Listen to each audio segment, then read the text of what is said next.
Cuando oras, órale, ¿no?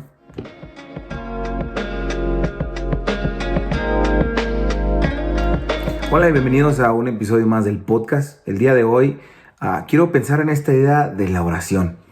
Hace mucho tiempo leía escritos de A.W. Tozer y así como en la película de Inception, A.W. Tozer hablaba de un escrito de Dr.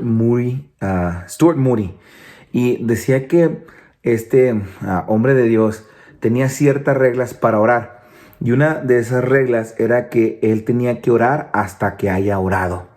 Y me quedé pensando en esa frase, y A.W. Tozer elabora un poquito en cuanto a qué significa orar hasta que verdaderamente hayamos orado. Y nos dice que tristemente muchas de nuestras oraciones terminan antes de que digamos amén. Sé que está sonando un poquito confuso lo que estoy diciendo, entonces pensémoslo de esta forma. ¿Cuántas veces te pones ahí enseguida de tu cama o en el lugar que tú tienes para orar? Pones ahí tu playlist de YouTube de oración, Jesús de Romero, Marcos Vidal, lo que sea. Pones ahí tu música, cierras los ojos, te dispones a orar, a comunicarte con Dios y empiezas tu oración. Y en la mitad de tu oración como que llega un pensamiento a tu mente, te acuerdas de algo que pasó en el día, te acuerdas de algo que te dijeron o te pones a pensar en las tareas de mañana. Y entonces de estar orando, Señor, Padre Celestial, me comunico contigo. ¿Sí cerré la puerta o la dejé abierta? ¿Apagué la estufa o no la apagué? Ay, mañana tengo que ir a hacer esto. No he pagado esta otra cosa. Y muchas veces nuestras oraciones terminan antes de que digamos amén.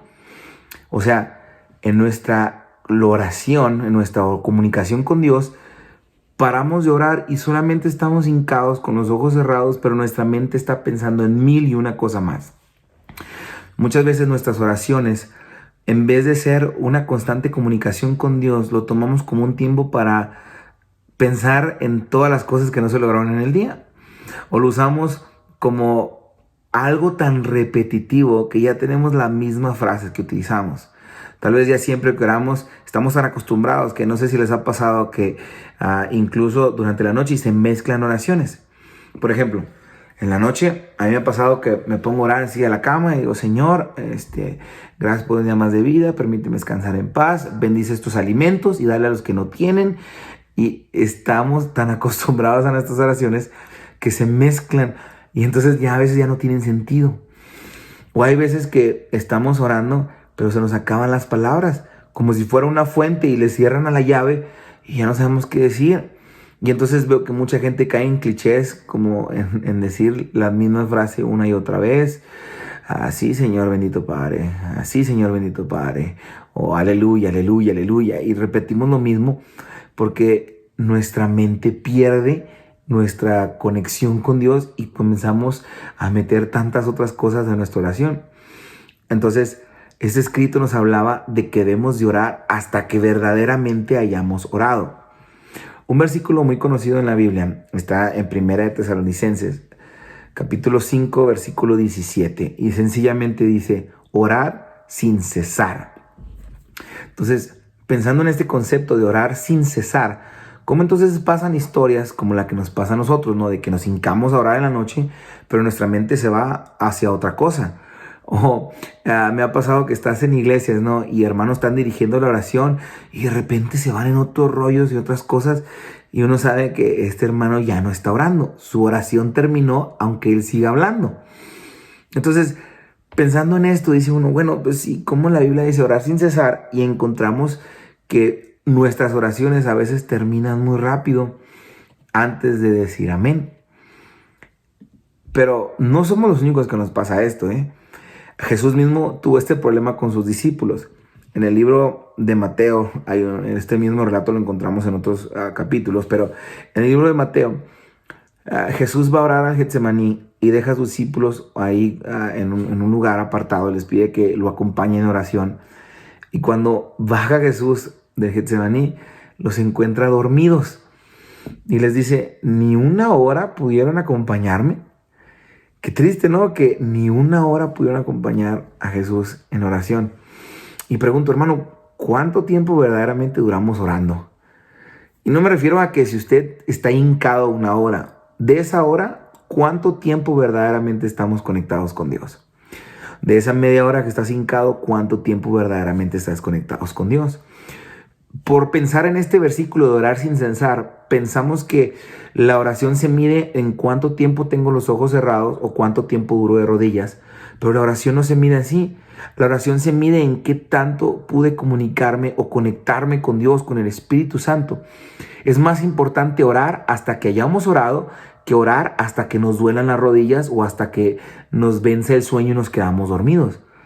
Hay oraciones que ya no son eficaces porque nuestra mente se pierde, nuestra mente piensa a variar y entonces verdaderamente estamos conectados con Dios. ¿Alguna vez ha platicado con alguien que se mira a leguas luego, que no quiere estar platicando con usted? Es horrible, ¿no? Estar llevando una conversación con alguien y que nomás nos digan, ajá, sí, ok, que nomás nos den el cortón. Se siente horrible porque sabemos que esa persona verdaderamente no desea hablar con nosotros, solamente está pues hablando por hablar o contestando por tener algún tipo de modales con nosotros, ¿no? Pero con Dios pues no debemos de ser así. Qué triste, ¿no? Pensar que nomás tenemos ojos cerrados para tener buenos modales con Dios. O que tenemos ojos cerrados solamente para que en la iglesia los que me están viendo digan, ay, cómo dura orando ese hermano porque no se ha levantado. ¿De qué sirven nuestras oraciones si ya las terminamos antes de decir amén? ¿De qué sirve nuestra oración si ya estamos pensando en problemas del trabajo o en problemas en la casa y no estamos verdaderamente comunicándonos con Dios? Ahora, Jesús les dijo a los discípulos cuando se encontró dormido, les dijo, velar y orar para que no entren en tentación. El espíritu a la verdad está dispuesto, pero la carne es débil. Jesús mismo entendía que sus discípulos tenían el espíritu para querer orar, pero su carne era débil y se cansa. Jesús entiende que usted y yo queremos orar y conectarnos con nuestro Señor porque en nosotros está ese anhelo de hacerlo, pero sabe que nuestra carne es débil y a veces se desconecta, a veces permite que distracciones o ruido de fuera involucre nuestra oración, permite que entonces caigamos en tentaciones como el aburrimiento. Dios sabe que hay esta lucha. Los apóstoles lo estaban viviendo y más adelante Pablo hablaba de esto, ¿no? Es que parece ser que lo que quiero hacer no hago y parece ser que está esta lucha entre mi carne y mi espíritu, entre lo que debería de hacer y lo que verdaderamente hago.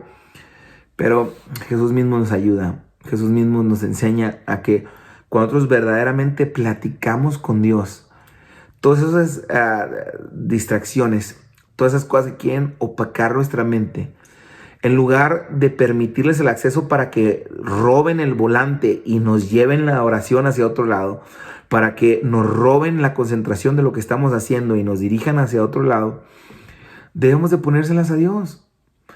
Si alguien no puede orar porque está pasando por una profunda tristeza, en vez de dejar que la tristeza lleve su oración, dígale al Señor, ¿sabes qué, Señor? Me encuentro difícil el conectarme contigo porque en mi corazón está esta profunda tristeza. Cuando uno se sincera con Dios, decirle, Padre, se me dificulta conectarme ahorita contigo porque tengo un problema muy grande.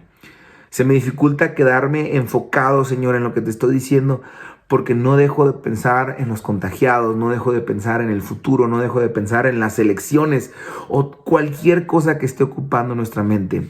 En vez de permitir que eso nos aleje de la oración, hagámoslo parte de nuestra comunicación con Dios para que entonces oremos hasta que verdaderamente hayamos orado. Para que oremos hasta que verdaderamente nos hayamos conectado con Dios. Para que nuestra comunicación con Él tenga sentido. La oración siempre la he pensado como una plática con alguien. Una comunicación. Y ¿cómo es posible que hay veces que con nuestros mejores amigos podemos durar horas en el teléfono sin hablar de nada? Y con gente que tengo conversaciones muy serias, a lo mejor como cosas del trabajo, cosas difíciles, son llamadas de 1 minuto, 30 segundos. Porque con nuestros amigos tenemos la confianza y aunque no platicamos a veces de nada serio, hablamos de 1000 temas, pero disfrutamos el hecho de estar conversando. Con Dios también debe ser igual. Tal vez en el momento pues le exponemos a Dios lo que nos está llevando, lo que nos está distrayendo, pero disfrutamos del momento de estar conectados. No piensa en la oración como una carrera de ver cuánto tiempo dura uno cerrado, con los ojos cerrados, hincado. No hay que pensar en la oración como que tengo que aguantar hasta que se acabe la playlist que hice. O pensar que la oración se mide en los minutos que paso hincado. La oración se mide en el tiempo y en la comunicación que tengo con Dios. Hay oraciones que han logrado más cosas del camino de mi casa hacia el trabajo que las que hago a lo mejor en una reunión donde quiero cerrar los ojos y ser el último en levantarme del altar. Ojo, ninguna oración es mala, pero la medida no está en el tiempo, la medida está en la comunicación y en la conexión con Dios. Por lo tanto, que también nosotros, igual que estos escritores, hagamos nuestra oración una regla sencilla. Hay que orar hasta que verdaderamente hayamos orado. Y la respuesta, pues entonces, a todo en esta vida es buscar más a Dios, pero hasta que verdaderamente lo hayamos buscado.